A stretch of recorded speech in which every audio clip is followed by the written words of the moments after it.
And now, ladies and gentlemen, Put your thumbs up and say it's Tickety Boo. Tickety Boo. Tickety Boo, Tickety Boo, everything's Tickety Boo. Tickety Boo, son. Tickety Boo. Tickety Boo. welcome to another episode of Tickety Boo. Today, we're asking one of life's big questions. Why are we the way we are? And how did we get here? It's all about getting curious, digging into our past choices and understanding the patterns that shape us. But more importantly, we'll talk about how to break free from what's holding us back and make meaningful changes for a better future. So let's explore, reflect and start the journey to becoming our best selves right here, right now. So here we are again, we're in the Tickety Boo studio, and today we're going to be talking about, have you ever stopped and thought about why you are the way you are and where you are in your life, or the spaces and places and situations you keep finding yourself in life? And it's a big thing to talk about, because until you truly discover who you are and how you respond to things and the things you've not recognised and fixed about yourself, you're going to keep getting the same thing throughout your life. And it's one of the things that probably all three of us see in the therapy room is the patterns and the issues are eat, sleep, repeat.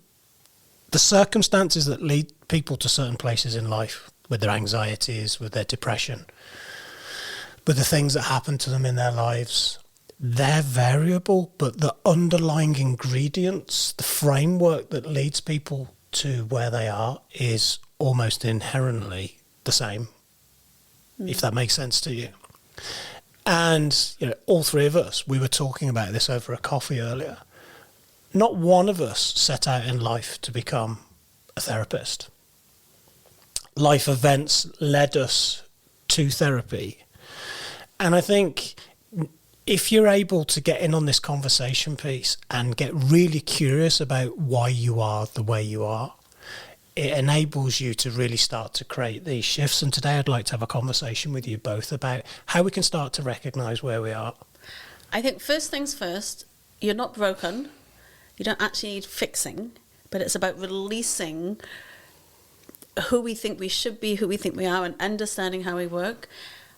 Like how we're functioning and making decisions. And when I've always been fascinated with the mind, hence why I also got into psychology and positive psychology. And it was the more I started to understand, not just about our neurons firing and all that, but it's how we hold information. And one of the biggest things I found out when I started going down into self-development, because I wanted to learn about myself and about other people and why do people do the things they do. That just opened one door after the other as I started to explore. And I basically stumbled into working within mental health and psychology and all this because it became exciting. And I remember one of the times, and I think we were on a similar training, and I realized that most of the stuff that I believed I was making up. It was based on stuff I'd grown up with in childhood, or it wasn't necessarily true. Mm-hmm. And it was I can letting go of the stories that we tell ourselves, letting go of, and being okay with that. Mm-hmm. And I definitely struggled a lot with depression. I realize now when I look back, I was definitely self-medicating as a teenager. And I always thought there was something wrong with me. Well, that was kind of where I was going to go with it next, is that most people that end up in the therapy room with us at Peace of Mind do so because they're either not getting the results they want in life, or they're struggling with thoughts, feelings and behaviours that are impacting the quality of their life and those around them. And they're unable to change it or understand why they are the way they are. That's why we're doing this episode. No, definitely. In terms of the first question was, who are you and why are you? Yeah. In truth, until later years, I had no idea. I didn't really know who I was. I was trying to pick up all bits of different things I was told and everybody else told me I should be.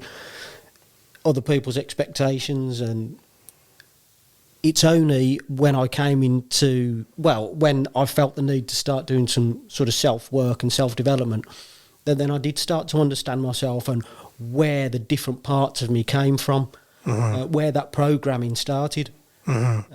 Yeah, it's understanding, and generally we do this later in life. A bit of grey hair definitely helps this process.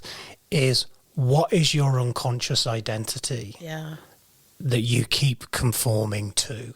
So if you have an unconscious identity of I'm anxious, I constantly get things wrong, I don't deserve, or you come from a scarcity mindset of maybe you grew up in a home where you were told money was hard to come by and you've got to work really hard to be successful, and you're on that treadmill and you can't get off it. You need to understand what your unconscious identity is to figure out who you are and why you are the way you are, so you can then start to bring about changes. Yeah. Because until you get into that secret sauce and the ingredients, nothing changes. Because a lot of people fall into this trap of you need to be better. Yeah. And I just need to do this and I just need to achieve that in order to bring change. We just talked about in a previous episode there about expectation. There's expectation. If I can just become, if I can just do, if I can just achieve, then everything can change. But actually, we've talked about this. It's an inside job. You do the inside so the outside can change. It's more about who do I need to be in order to change who I am, if that makes sense to you. Who do I need to become? Yeah. Until you figure that out, nothing's going to change. I mean, let's take it back to basics. If you're somebody that maybe struggles with their weight, yeah, and you go, do you know what? That's it. I'm joining the gym 3 days a week, 4 days a week. I'm going to hit the gym and I'm going to eat healthy, and it lasts for 2, 3, 4 weeks at minimum. And then, you know, like, oh, I'm tired this morning, I'm not going to go to the gym, I'll just have the takeaway, I'll just do this. And you tell yourself a story to justify not going to the gym. And the reason you don't shift it is because your unconscious identity is one of somebody that's unable to stick with things, see them through to completion, or your unconscious identity is I'm somebody that's unhealthy, I don't deserve to be healthy, you know, whatever it may be. And actually you need to look at somebody who consistently goes to the gym and consistently eats healthy. They will live their life very differently to the way you live your life. They'll think differently and they'll act differently because their unconscious identity is somebody that's healthy, active, and looks after themselves. So that's where I was going with who do you need to be? Does that kind of make sense to you? Yeah, and I think it's that next level identity. So it's not to be fake. And so there was a version of me definitely as a teenager was living under this identity of, well, basically, I mean, drinking a lot, partying, doing a lot of unhealthy behaviors, and then ending up in that pattern.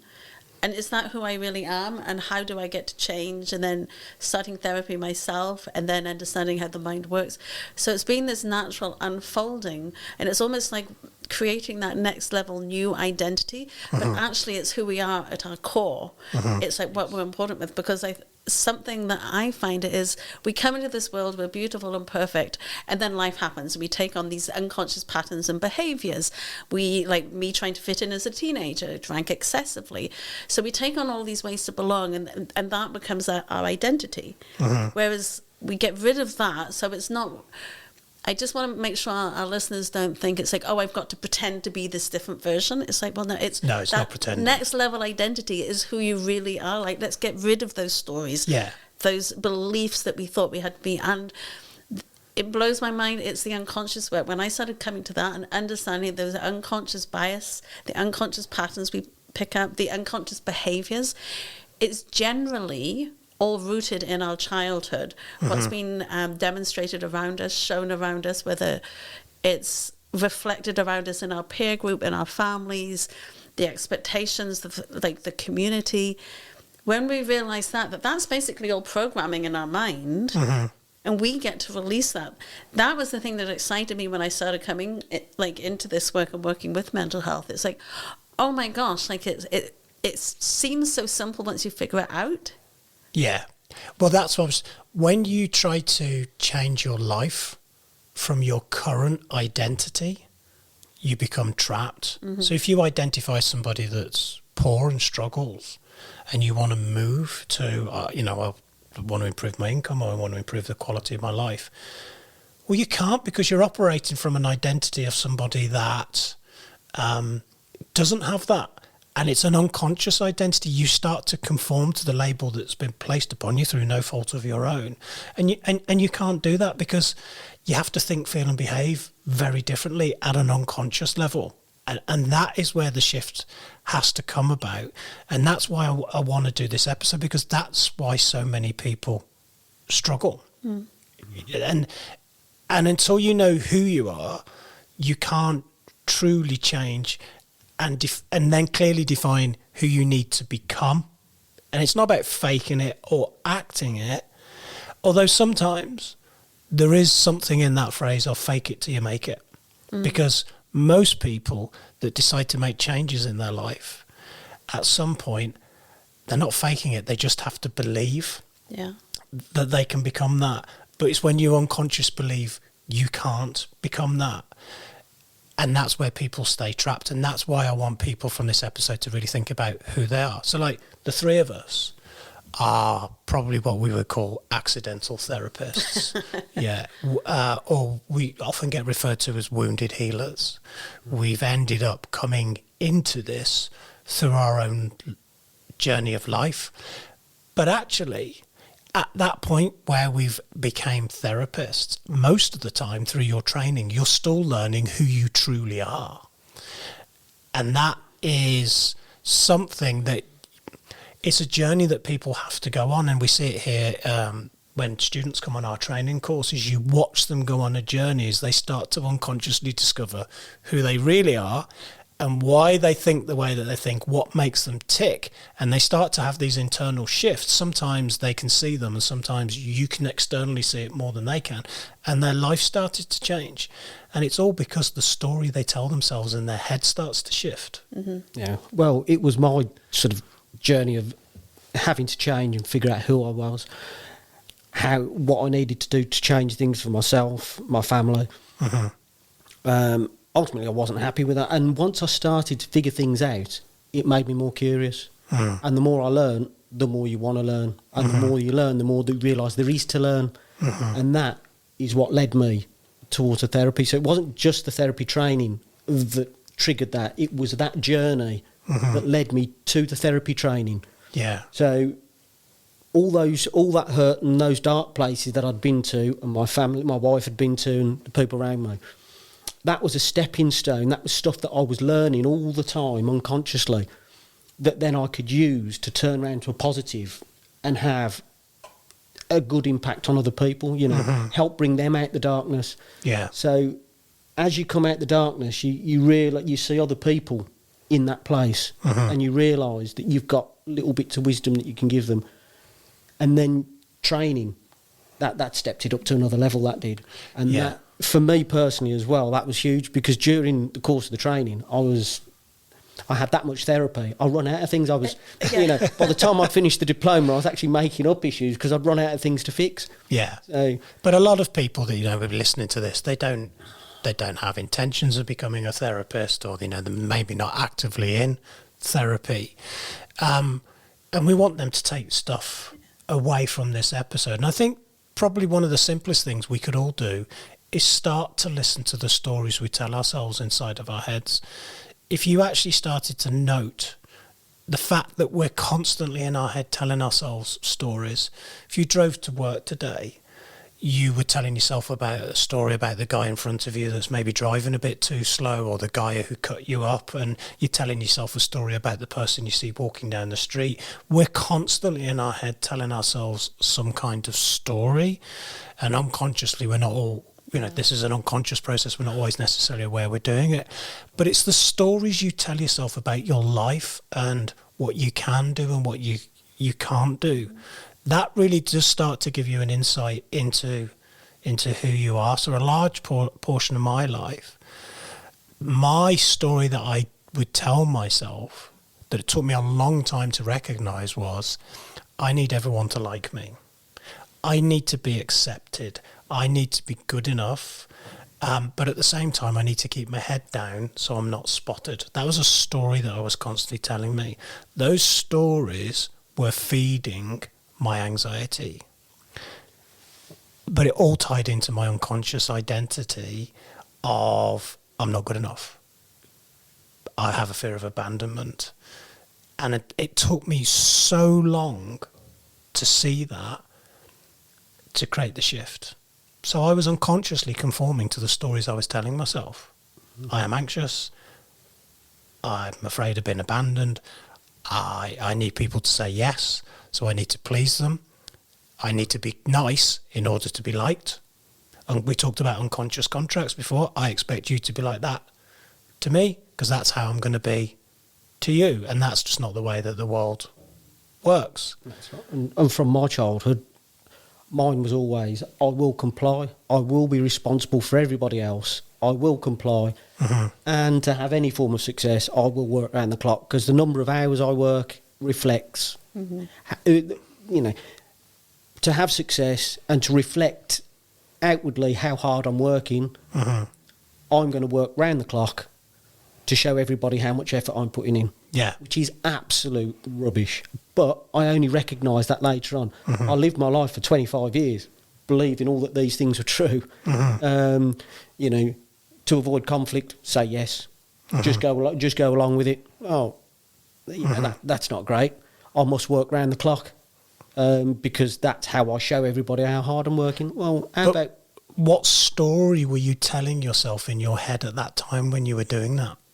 I was probably just reliving my experiences growing up and what I saw. Yeah.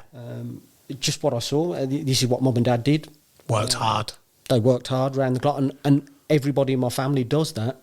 A little bit later on, we figured out working smart because actually what happens when something else we spoke about, you become so focused on being a provider and working there that you lose focus on all those other things that are just as important, if not more so, like being a good husband, being a good dad, because it was programmed into me. This is what you do, you provide, and you work long hours. And it's only later on that you realise, that's not really the only way it is. You have to shift your approach. Yeah. But if we look at a lot of social media influencers, it's all about do the grind, get up at 4 a.m, work, strive, put the hours in. And the reality is that's not the truth. We're not saying don't work hard. You can't just be lazy and expect it all to come to you.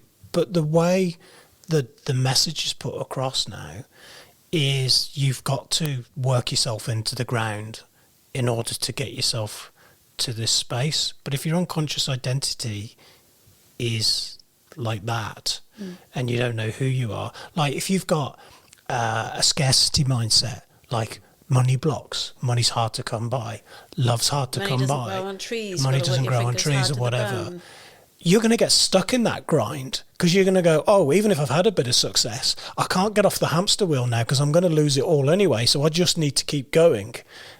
And every time you get a bit of success, it's like that hamster wheel just spins even quicker. That's right. And you work with the program that you've got until it just stops working for you anymore. Until you're utterly miserable, burnt out, anxious, depressed, overwhelmed. Yeah. And that's why there's the whole point of this episode, because everyone I see in the therapy room, regardless of what the issue is, from fears, phobias, trauma, anxiety, depression, they are not at a place most of the time to be aware of the stories that they tell themselves and who they are.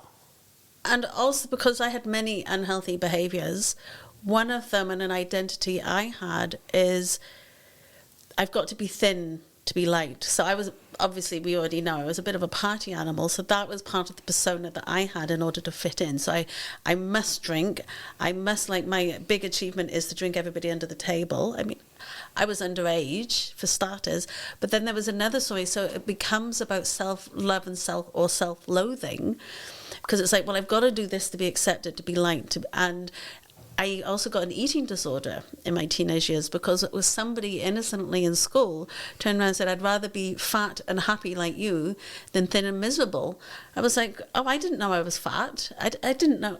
And it was like, oh, and then it was interesting. And it wasn't long after that an eating disorder happened. And being thin didn't actually make me feel better, but people were nicer to me and I would get compliments, and it was really interesting. So that started to reinforce that false identity. It's like, oh, well, if I'm thin and if I drink lots, I mean, none of that is very healthy already. So then my patterns became even unhealthier and unhealthier because it was about this persona, and again, it became external, and that was my identity. And that's where I'm going with this unconscious identity that we've got. For a lot of my life, I was unconsciously acting broke. Money was hard to come by. It's short-lived, it comes and it goes. There was a mindset. I was acting like a broke person, and my reality was I stayed broke. And if you consciously act broke, overweight, unhappy, unable to find a positive partner. This is my value. Yeah. You're constantly undervaluing yourself. Mm-hmm. Yeah.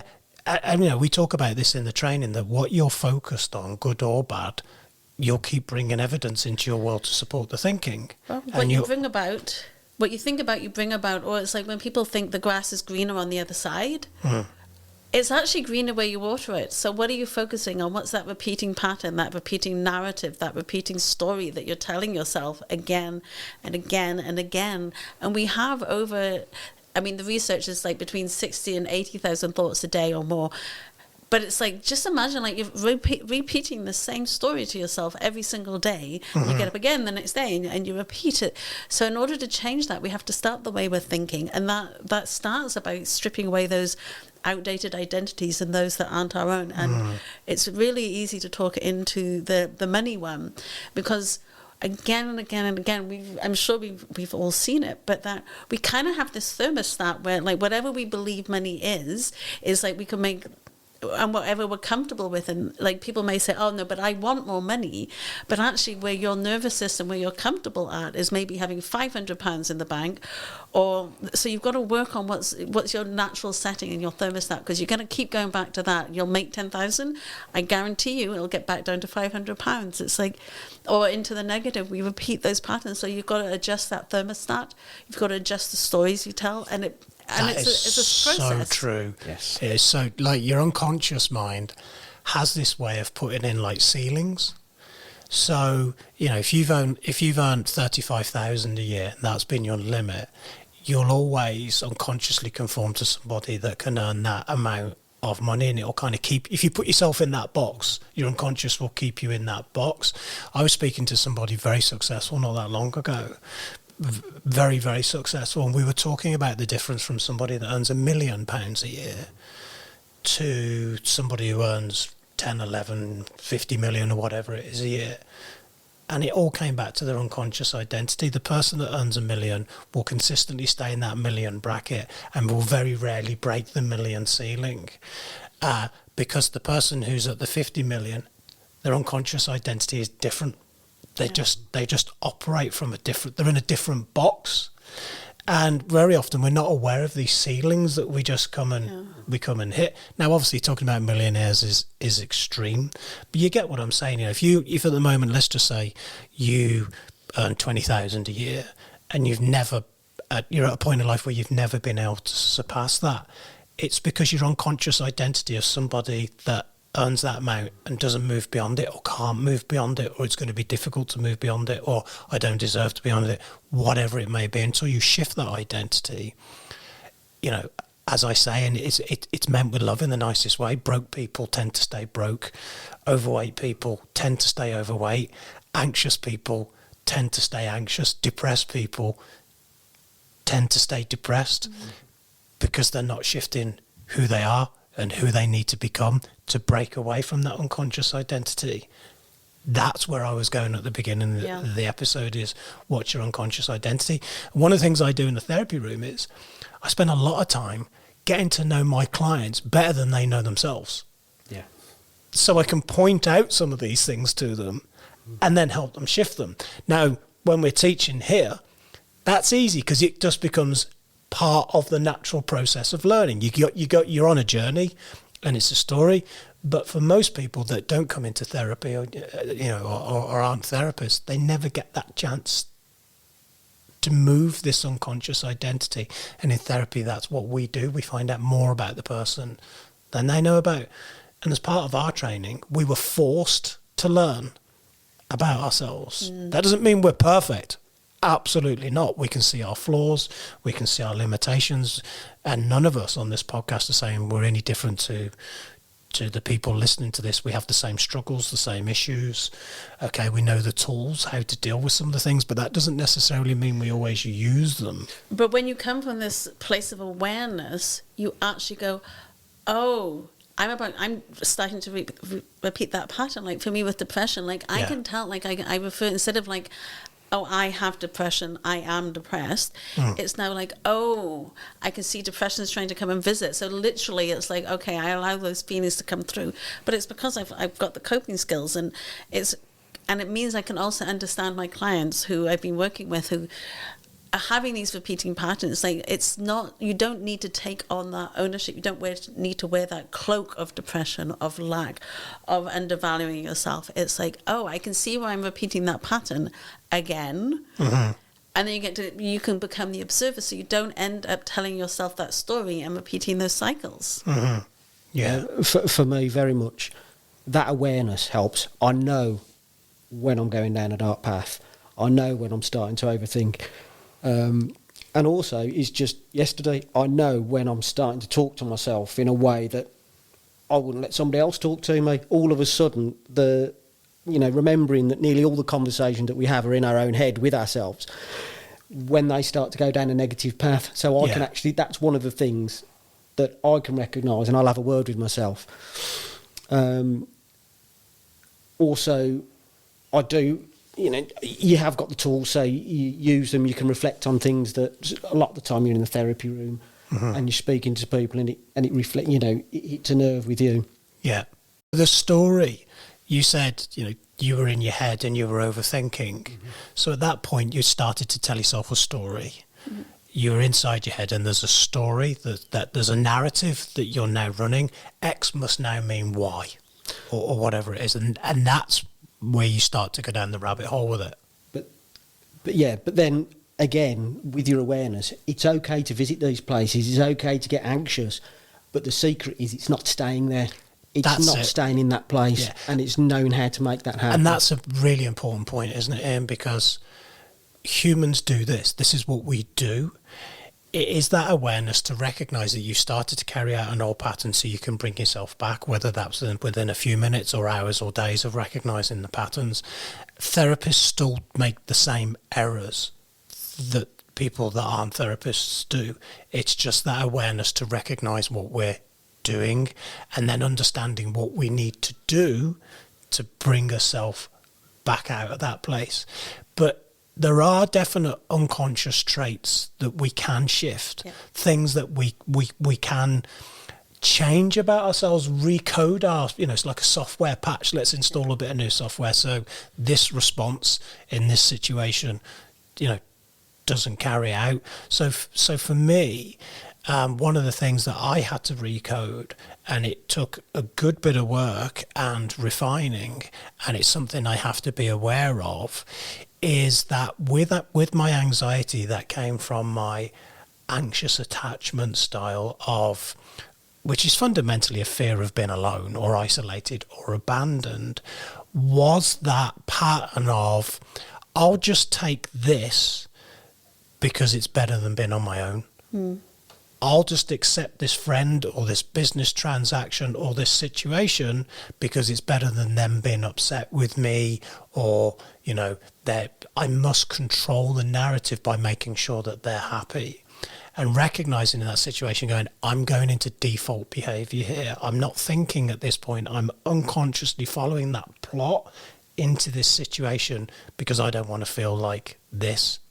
And it's recognizing those patterns. And I think it's really great to think of it as our minds as a computer, and we're recoding. Because also we all know with our computers, that recycle bin, we need to empty it. So those things you're working on, you've got to like get rid of them. It doesn't mean those patterns won't come back in, but you don't have the fuel in the recycle bin that's going to fuel it and encourage it to come up. Like, we recode and we empty that recycle bin. We recode, empty that recycle bin, so then we see, oh, there's that old virus, let's say depression in my part, it's trying to come back in. With my new programming, I know how to handle this. I'm going to allow it to be. I'm not going to resist it, because, this is what's happening. And then I get to, like, my recycle bin's empty, and I get to, like, it just goes out that way. It's really great when we can think about it that way. It sounds simple, because it can be that simple. And I think that was the thing that I really loved when I came to this work. It's like, oh my gosh, it's that simple.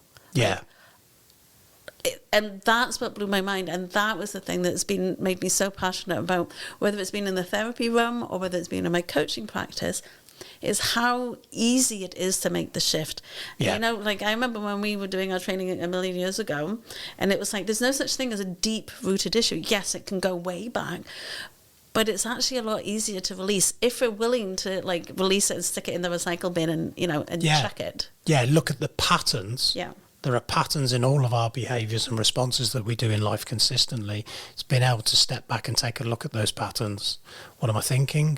What am I feeling? And then what's my response? Thoughts, feelings, behaviours. What do I do in these situations? I think a thing, I then feel a thing, and then I end up doing this. Yeah, and it's those loops that we get trapped in. Even just yesterday, I was working in the therapy room with somebody who had a really bad fear of flying. Now, the story she was telling herself was, I'm going to die on the plane, or I'm going to get really ill, I'm going to have a panic attack, and everyone's going to notice it, and I'm not going to be able to hide it, and everyone's going to be looking at me, and they're all going to say, you're weak, you're stupid, you're this, that, and the other. Fundamentally, it had nothing to do with the plane. Nothing to do with the plane at all. It had everything to do with the story said, I'm going to get on this plane, I'm going to get anxious, I'm unable to manage it, I don't want to die, and I don't want everybody to see me die. So therefore, I've now got this fear of flying. And when I was able to point out the story that was going on in her head, one, awareness, right? How about we start to rewrite the story? Because when she's telling herself that story, she's unconsciously conforming to that role. It's like she's an actor, and Spielberg's gone, here's your script, here's who I want you to play. Adapt the role, feel it, method acting, be that person. When it comes to flying, you're going to become this person. You think the things, you feel the things, and you behave the things. And that's it. And it's this storytelling that constantly goes on ahead. We constantly tell ourselves stories. It's what we do. It's the ability to recognise stories. Remember those books that you see, Choose Your Own Adventure? Oh, and you got options which way you could go. Yeah, absolutely. But it's like that. And so which option are you choosing in this moment? Yeah. Now, your unconscious identity, which is what we started talking about at the beginning of the episode, very often is picked up from your environment when you were growing up. And you touched on, you grew up from a young age watching your mum and dad work incredibly hard, multiple jobs, lots of hours to just keep the family afloat. And you've took that in like a sponge. You've just watched that. Didn't really notice that you'd picked it up, but later in your life, you've started to do that. Yeah, of course. Yeah. From day one, when I didn't know, from the minute I did my apprenticeship, everything was, right, okay, to be good at this, I need to work harder, work longer. Of course, you do need to do that while you're building up the experience, so you can, of course, trade your experience instead of your time, maybe, or your labour. But yeah, these weren't healthy patterns. And in fairness, I look back now, and I look how hard they worked for so long, and I don't want to be disrespectful, but they didn't the circumstances never changed. So they did all of that just to tread water. Yeah. Wow, that was a lot of effort when you could have just done it this way. Do you think though, in some ways, I mean, one, we don't necessarily recognise we're doing it because it's unconscious. We're just doing the thing. But it's almost like if we stopped and actually asked ourselves the question, is this working? We're afraid of hearing the answer, because what the hell do we do then? Yeah.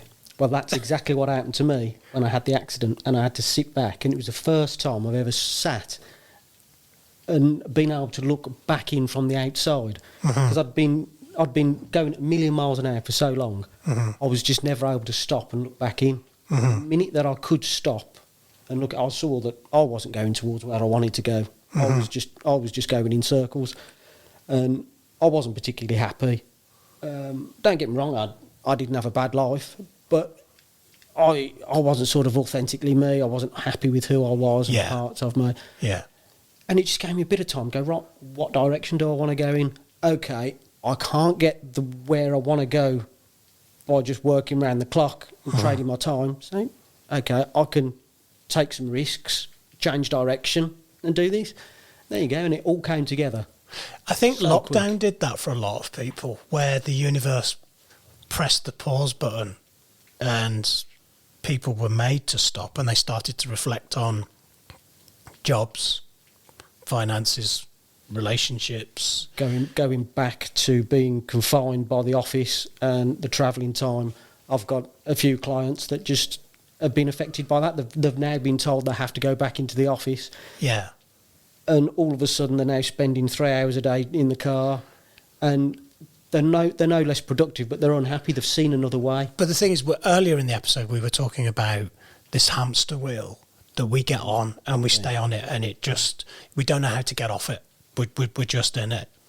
And we maybe get 2, maybe 3 opportunities in life where we're kicked off the hamster wheel, where life gives you what I call a do-over, an opportunity to go, while I'm resting and recovering from the accident, while I'm in lockdown and I can't do what I've always done, or the jobs come to an end, the relationships come to an end, and you have to do personal reflection and see all the things that aren't working for you.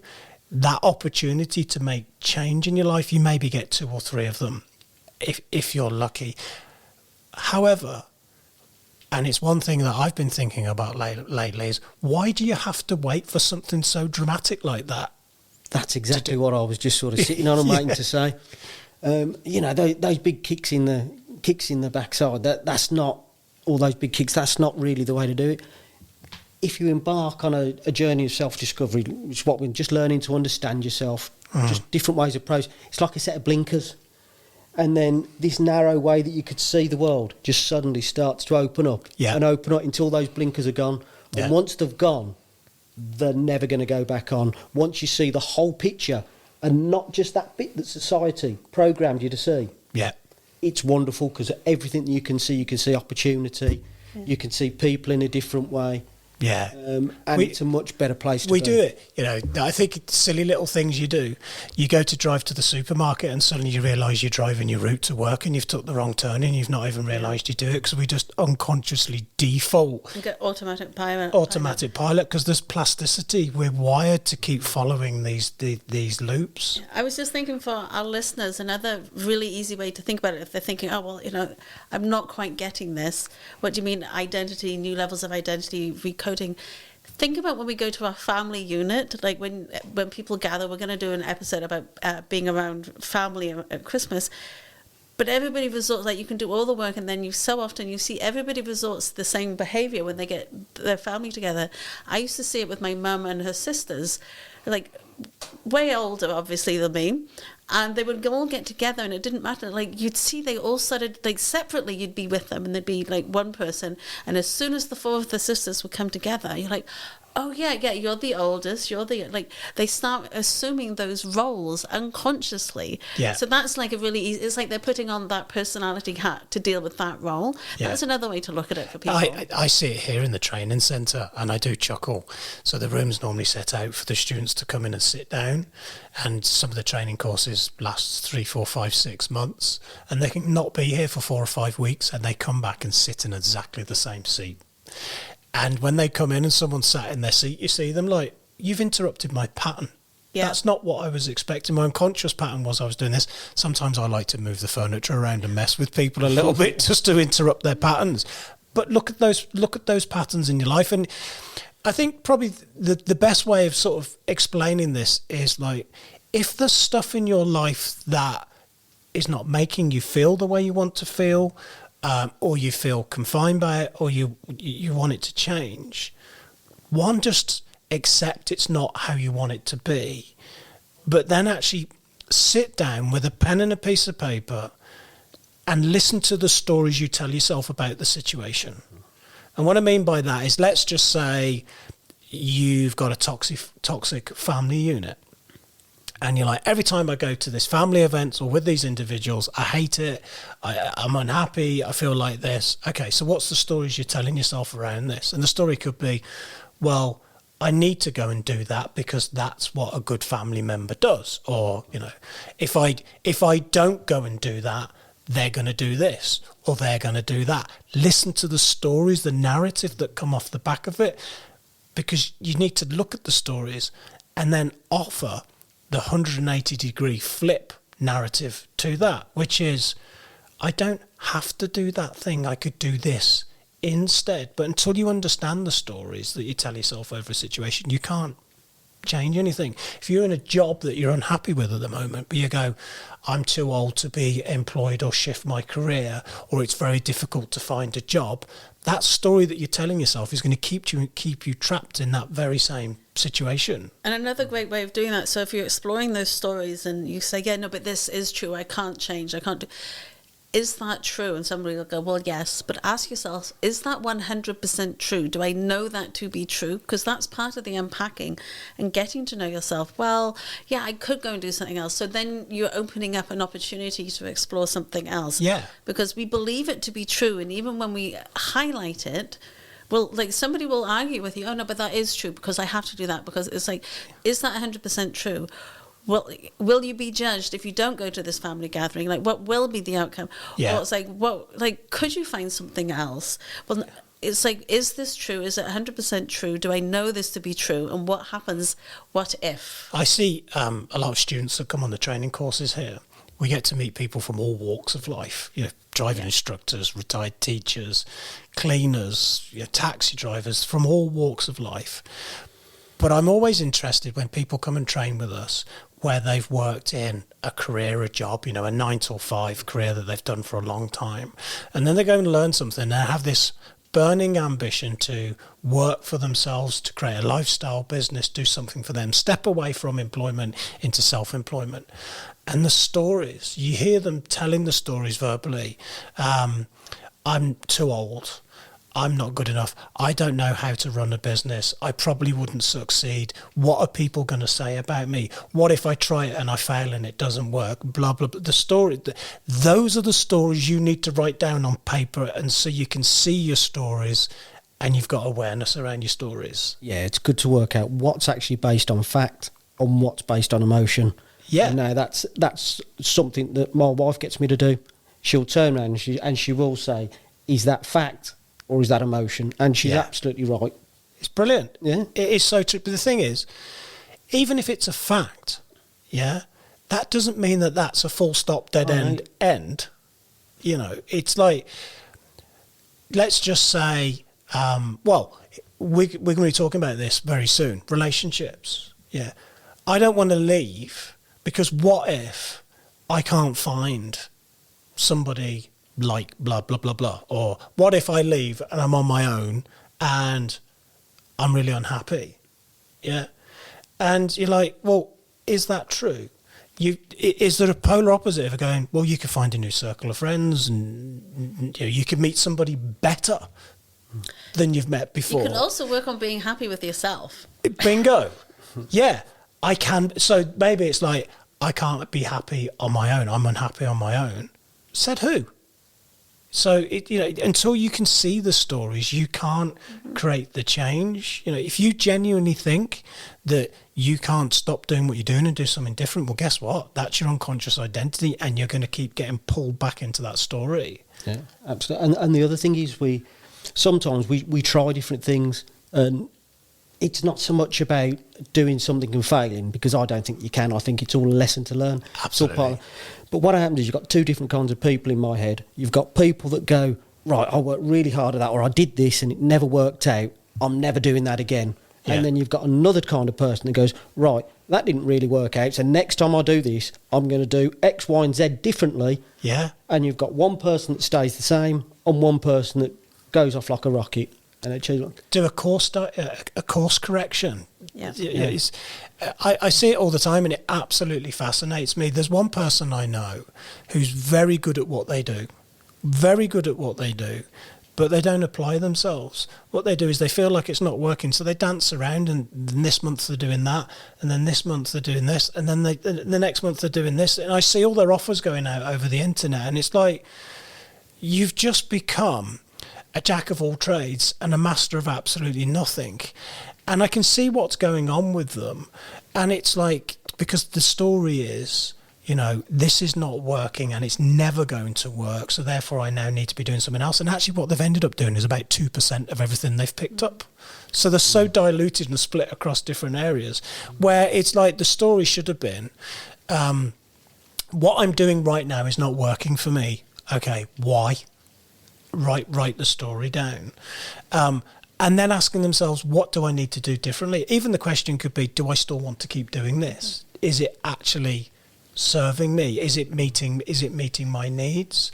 And it's the course correction. Sometimes we're going to talk about pivoting another time. I need a complete pivot. But it all comes back to the stories. Yeah. And also, if we think about the person you're referring to, on the opposite side of that, when you went into creating peace of mind, you became hyper-focused on anxiety. Yeah. You became known for that. Mm-hmm.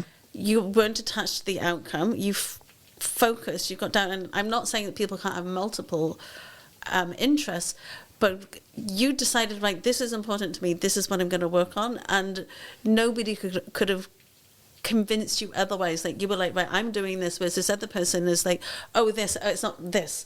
So I do believe that sometimes things don't work, but there's no such thing as failure. Success is getting up and trying again and growing, just as you said. It's like we evolve. And so what are we focusing on? What can we do? What's important to us? What are we willing to be a stand for? That's how you start to make those changes and start to rewire and reprogram, recode, to have that new level identity. And you can't create the new level identity until you can see the stories. Yeah, those stories. Until you figure out why am I the way that I am? Who am I? Mm-hmm. And listen to the stories. And I want to add a little asterisk with that.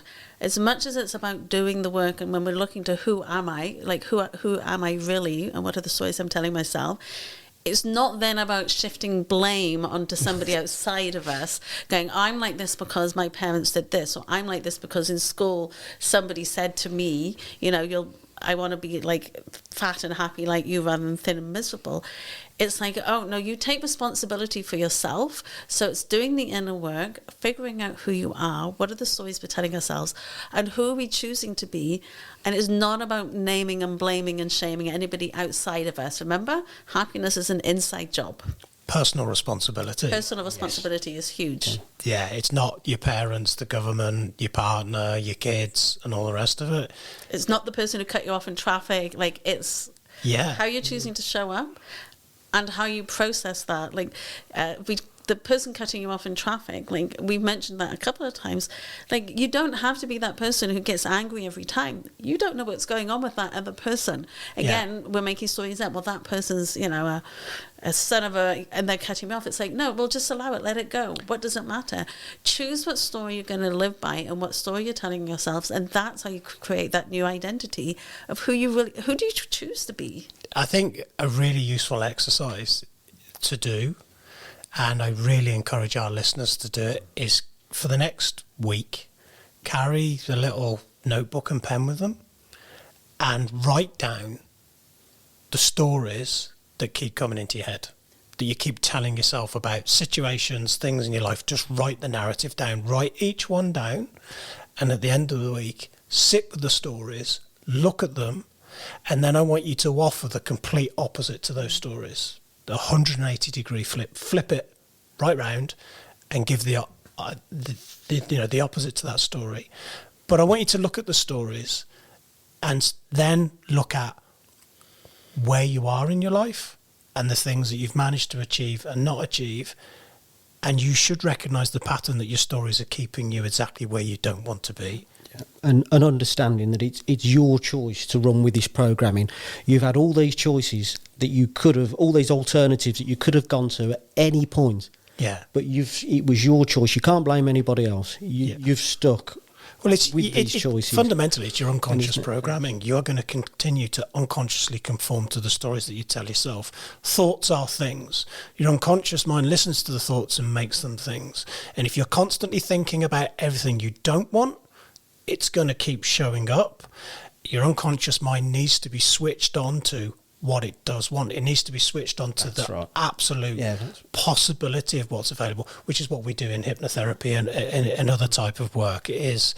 And if somebody can come into the therapy room going, I am really aware of the stories I tell myself, I now can see them, great, we can work with that. Because as therapists, we spend a lot of time getting into the stories that are being told and the unconscious identity to create the shift. And people can help themselves so much more, or even help their future therapist so much more by doing that. And I hope that with this episode is really going to give people an insight and some takeaways into who they are and why they are the way that they are.